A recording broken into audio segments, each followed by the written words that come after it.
రాయి. ఏం రాయాలి? లెటర్. ఎవరికి? నీకు. నాకా? నాకు రాయడం రాదు. ఈ మధ్యన సంతకం పెట్టడం నేర్చుకున్నా. నాకు నువ్వు రాసే ఉత్తరం నేను రాసి నాకు చదివి వినిపించి తర్వాత నువ్వు చదువుకో. I like it. చెప్పు.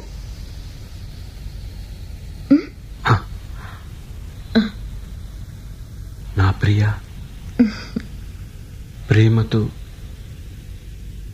నీకు నీకు రాసే నేను రాసే ఉత్తరం లెటర్ లేక కాదు ఉత్తరమే అని రా. చదువు.